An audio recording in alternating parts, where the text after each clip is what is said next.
حجاج بن یوسف کے پاس ایسے شخص کو پیش کیا گیا جس کی طرف جادوگری کی نسبت کی گئی تھی، تو حجاج نے اس سے پوچھا کیا تو جادوگر ہے؟ اس نے کہا نہیں۔ تو حجاج نے ایک مٹھی کنکری لی اور ان کو شمار کیا اور پوچھا میرے ہاتھ میں کتنی کنکریاں ہیں؟ اس نے کہا اتنی اور اتنی۔ تو حجاج نے ان کو پھینک دیا، پھر ایک دوسری مٹھی بھری اور ان کا شمار نہ کیا، پھر پوچھا یہ میرے ہاتھ میں کتنی ہے؟ تو اس نے کہا میں نہیں جانتا۔ حجاج نے کہا تجھے پہلی تعداد کیسے معلوم ہوئی اور دوسری تعداد کیوں نہیں معلوم ہوئی؟ تو اس نے کہا ان کی تعداد آپ جانتے تھے تو آپ کے وسوسہ ڈالنے والے کو علم ہو گیا، پھر آپ کے وسواس نے میرے وسواس کو بتا دیا، اور یہ دوسری مٹھی کی تعداد آپ کو نہیں معلوم تھی، تو آپ کے وسواس کو بھی اس کا علم نہ ہوا، اس لیے اس نے میری وسواس کو خبر نہیں دی، تو مجھے بھی اس کا علم نہ ہو سکا۔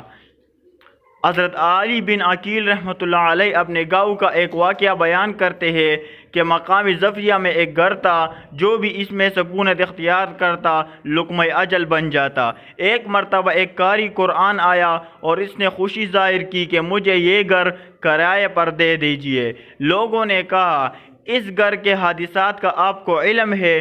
کہا ہاں مجھے سب کچھ پتہ ہے۔ چنانچہ وہ اس میں سکونت پذیر ہو گیا اور اسے کسی مشکل کا سامنا نہ ہوا۔ پڑوسیوں کے لیے یہ بات قابل تعجب تھی کیونکہ اس گھر میں ایک شب سے زیادہ کوئی رہا ہی نہیں۔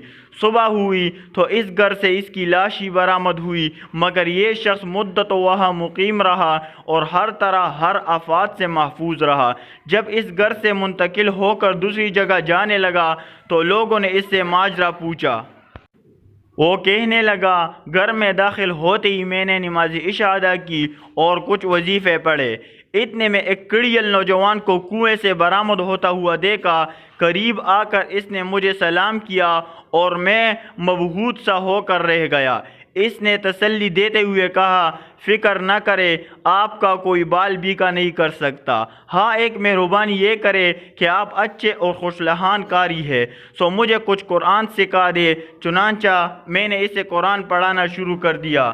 جب میری بدحواسی کچھ کم ہوئی تو میں نے گھر کا ماجرا اس سے جاننا چاہا۔ اس نے کہا دراصل بات یہ ہے کہ ہم مسلمان جن ہیں اور اس گھر میں رہائش رکھتے ہیں، یہی ہم نماز اور قرآن وغیرہ پڑھتے رہتے ہیں، مگر اس گھر کا المیہ یہ ہے کہ اس گھر میں جو بھی آیا فاسق و فاجر آیا، اور اس کے شراب و کباب میں مشغول ہونے کی وجہ سے ہمیں کافی تکلیف پہنچتی تھی، تو ہم اس کا گلا ہی گونٹ دیتے تھے۔